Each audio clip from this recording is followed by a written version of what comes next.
What is up, everybody, and welcome back to the Mid-Level Media channel, your hub for everything physical media and entertainment. And guys, we've done it. We've reached the end of the Child's Play spree that I've been on this channel. I'm sure you guys are sick of me talking about the Child's Play movies at this point, but I promise that we're done after we talk about Child's Play 3 on 4K, the upcoming release from Scream Factory. It's due out on August the 16th. I'll be leaving the link down below, but just like with the other two, I got all of these in early from Scream Factory, so I was like, I need to watch all these, I need to get reviews out, I need to talk about these movies because I just love them so much. But yeah, Child's Play 3, this is definitely one of the black sheep of the franchise, I would say. There's definitely some that are more hated, but I feel like people sleep on this one a lot. I'm going to tell you why you shouldn't. But look, before we get into talking about Child's Play 3, I just got done watching this thing, all the special features and all that stuff. I need to ask that if you are not yet a subscriber to the Mid-Level Media channel, what are you waiting for? Hit the subscribe button. I talk Blu-rays, 4Ks on this channel, physical media, owning the movies that you love, all this stuff here behind me. So if you're a fan of any of those things, hit the subscribe button. We do all kinds of content on this channel every single day, and I think you'll really enjoy it. Also, hit the like button. And then let me know in the comment section below, what's your thoughts on Child's Play 3? Is it one of your favorites of the franchise or one of your least favorites? Let me know your thoughts. I need to know what you think about Child's Play 3. I think people sleep on this one. I think they're too harsh on Child's Play 3. And I'm going to tell you why, because we're going to talk about the movie. We're going to talk about the transfer, of course. We're going to talk about the special features, the audio, the packaging. I'm going to show off this gorgeous slipcover right here. Look at this thing. This is amazing. This is freaking amazing. You got the barber on the back right there, played by Andrew Robinson, who I love in this movie. He's so good.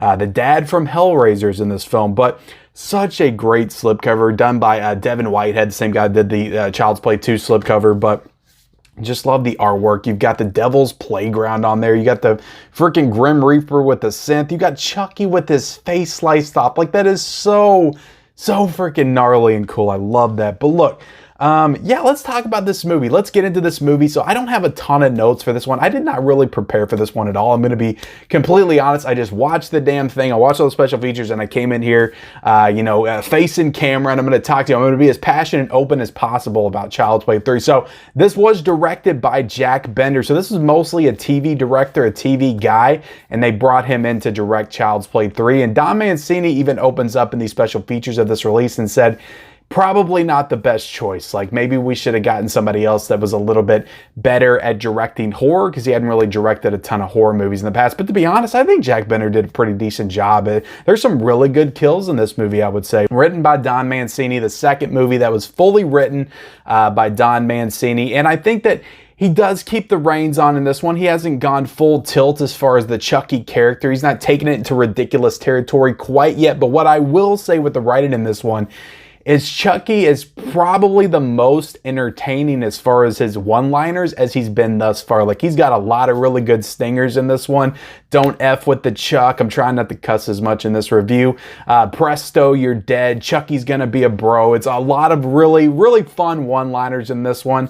I'd say he's probably at the peak of his one-liner capabilities in this film. So Don Mancini, I think, did a fairly decent job, writing the character of Chucky in this film. Maybe not the movie and story as a whole, but I think he did a good job of writing the character of Chucky. You got Justin Whalen coming in to play Andy in this one. They didn't have Alex Vincent return because they wanted to do a time jump and play they wanted an older Andy in this one. So they brought Justin Whalen in to play 17-year-old Andy. Andy got Perry Reeves in this film as well, kind of playing the character of De Silva, but she's kind of like the love interest, if you want to say that. But she's a pretty cool character in this film. I like De Silva. In Child's Play, if you say anything, say what you want about Child's Play, they're really good at creating strong female characters, because you got Kyle in Child's Play 2, and then you got De Silva. And even the mom in Child's Play 1's a really good character. And then, of course, you got the character of Tiffany, played by the lovely Jennifer Tilly, for the entire rest of the franchise. So Child's Play's been good from the beginning as far as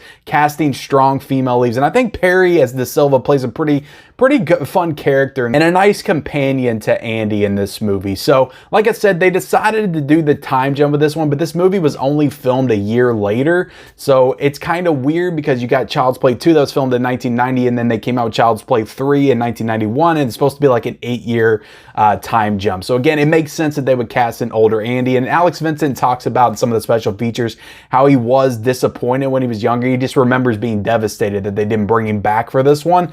But I get where they were going. They wanted to kind of shake things up. They wanted to do something different. They didn't want a 9 or 10-year-old Andy to come back and just be doing the same old stuff again. So they flash forward, and I think that made sense for the story.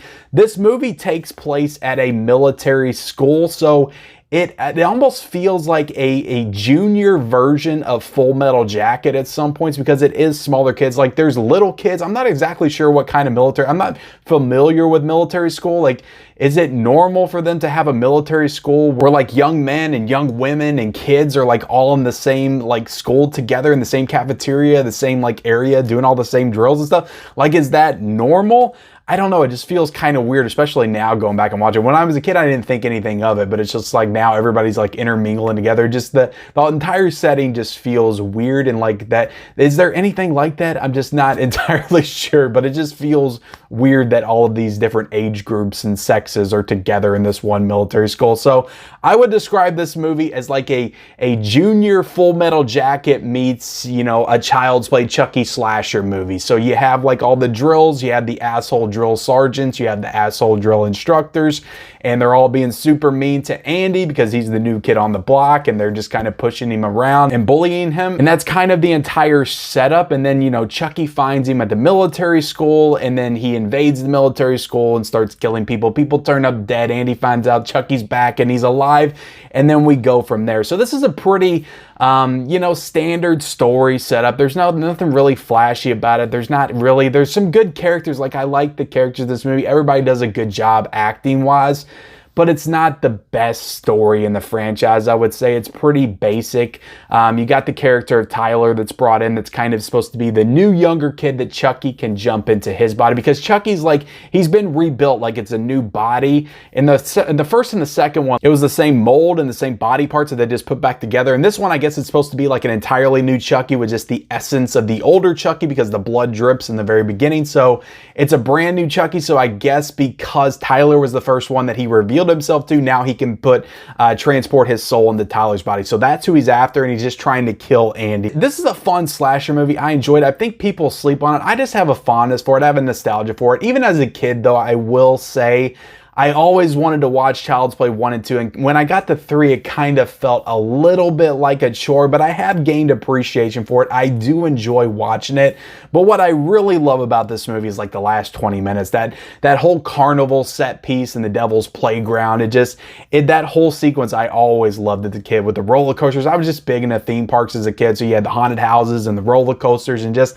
that entire set piece I always loved about this movie. So sometimes I feel like when I think about this movie, I just think about the carnival stuff and not everything that comes before it. But like I said, there's some fun characters, there's some fun moments, some cool death scenes. I like the barber kill scene. Like I said, the dad from Hellraiser, Andrew Robinson's in this movie, so that's pretty cool to see him. His character is so ridiculous, just walking around, rubbing everybody's head, and it's like, you need a haircut, I'll see you on Wednesday. It's such a ridiculous setup to a character, but he just plays it up and hams it up beautifully. I love him in this movie.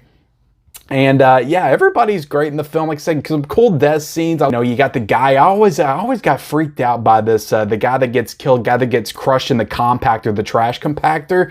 Like, that always just messed me up when I was a kid. I hated watching that death scene. It was just so. I always had a little bit of claustrophobia. So just thinking about, even with like Star Wars, like that whole scene in the compactor with Star Wars always bothered me too. But the fact that he's stuck in there and he can't get out, and he's trying his damnedest to get out, but he can't dig through the trash. So that just always messed me up when I was a kid, that death scene. But that's a brutal death scene. So there's some good kills in this movie. I gotta give it credit for that. But Chucky is, like I said, he's cracking his one-liners, but he's so, like, just the look of Chucky in this film is so mean. Like, he always just has the meanest look on his face in this movie. Like, he's always just snarling and growling. It's just, I think that they intentionally made the design of Chucky just the meanest he's ever been in this film, just to kind of ratchet up that tension and scare factor for everybody who, by this point, I have to imagine, was kind of used to the gimmick and the shtick of Chucky. So I think they were intentionally trying to make him look just a little bit more scary. So, but overall, guys, look, I enjoyed Child's Play 3. I don't think it deserves the hate. Honestly, I've heard people say this is like one of the worst of the franchise.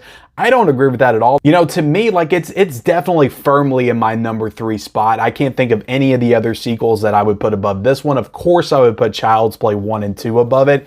But yeah, I really enjoy this movie. Again, I don't think it deserves the hate that it gets sometimes. Like, there's people that say, even the freaking writer in the special, I could not with that special feature interview with Don Mancini when he tried to say that Seed of Chucky was better than Child's Play 3. Come on with that crap. But anyway, look, I enjoy this movie. I'll give this one, I can't give it up to the same level as the other ones, but I'll give it a solid 3.5 out of 5. I really enjoyed Child's Play 3. Again, it's not a perfect movie. It definitely has its problems and its flaws, but I really enjoy the movie. So getting into the 4K transfer. So I was talking about this one when I was reviewing Child's Play and Child's Play 2. Just how I thought that there were more scenes in Child's Play 2 and Child's Play 3 that would lend themselves better to the 4K transfer and just really allow it to shine and pop.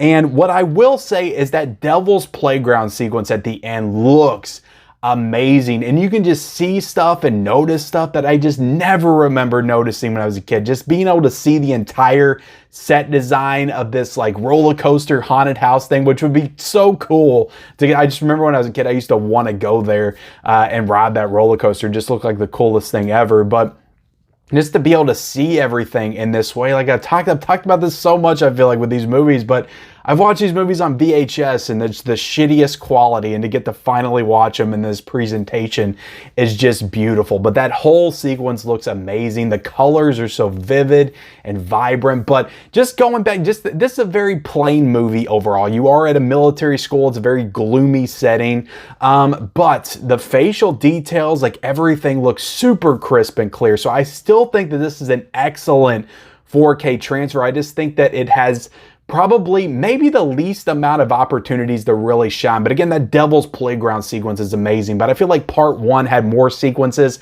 throughout the entire film that looked better than in this movie. But I would still say this is a very strong 4K transfer. It just doesn't have anything that really allows it to shine until you get to that carnival sequence at the end. So, but overall, just a beautiful transfer. All 3 of these were beautiful. I think Scream Factory did an excellent job with all 3 of these, just across the board. Beautiful transfers by Scream Factory. You know, it is a new 4K scan of the original camera negative. It does have Dolby Vision. So just, they really went all out with these releases, and I just really appreciate it. But getting into the audio, this is another one I did the unboxing for, and people were kind of disappointed that there was no Dolby Atmos. For some reason, they just didn't put it on the back of these releases, but this does have Dolby Atmos. It has Dolby True HD 7.1. It has DTS HD Master Audio 5.1, DTS HD Master Audio 2.0. So all of the audio options are available here. Again, I'm just listening to it on a soundbar, so I don't really get that full effect of the audio with this. Diving into the special features, and I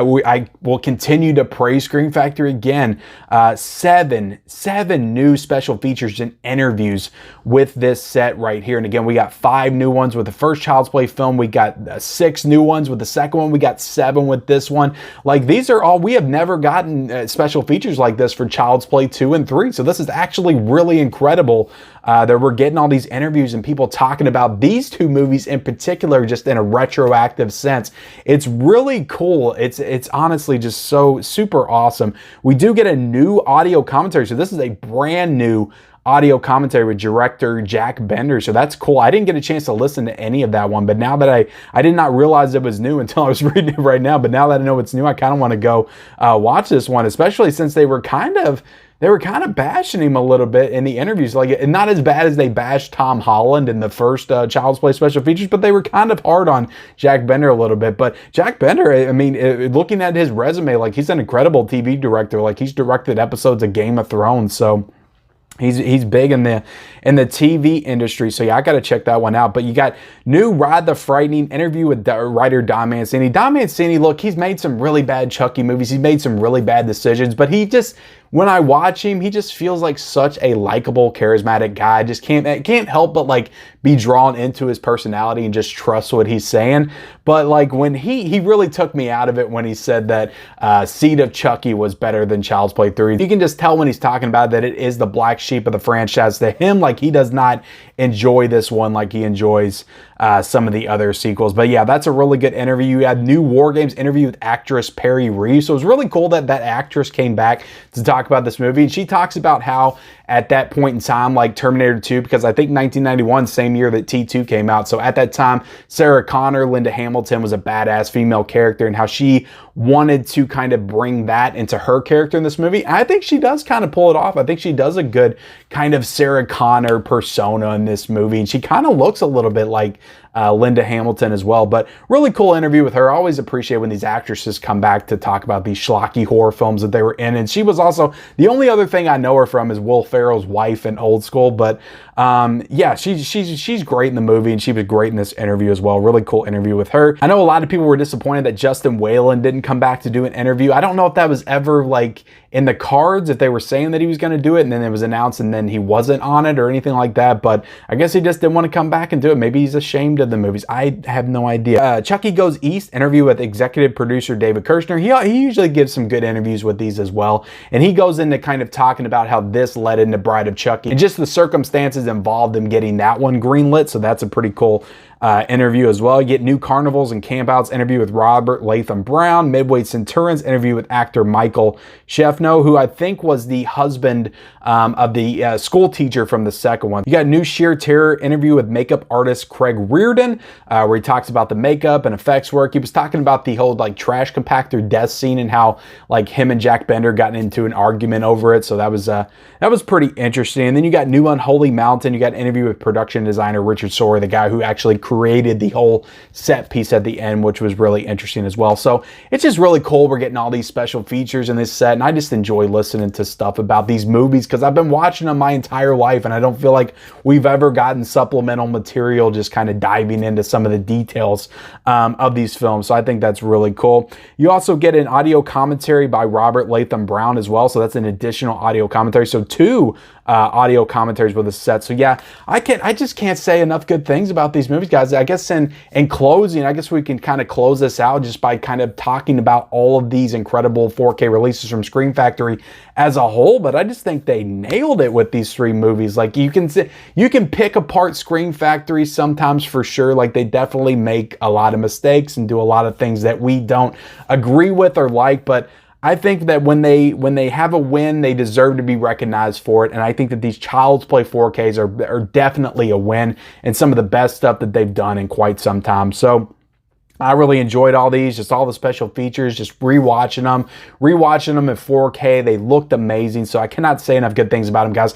Go out and get them. This is $27.99, this release right here. And again, I showed you this slipcover already, but this is amazing. It also has you know, this too. I love this poster too. This Chucky poster is freaking awesome. But this also has two discs, the Blu-ray and the 4K, and the Blu-ray is a 4K scan as well. But yeah, $27.99 for this one, $27.99 for the second one. Then you're going to pay $29.99 for the first one because it has that extra disc on Amazon. So they're all available on Amazon, so you can get them all for about $90. And I'm telling you right now, guys, they're worth it. They're worth it to me. Like if you don't like these movies at all, then don't get them. But if you're a fan of this franchise at all, it's even remotely, like I would recommend picking them up. But I appreciate you guys checking out this review, checking out my Child's Play 2. And if you haven't, I will definitely link that down below as well as my Child's Play 1 review as well. And you can check both of those out. But I appreciate you guys watching. Please like, comment, subscribe, turn on those bell notifications, follow me on all my social media accounts. Those links are down below in the description, and we'll see you next time.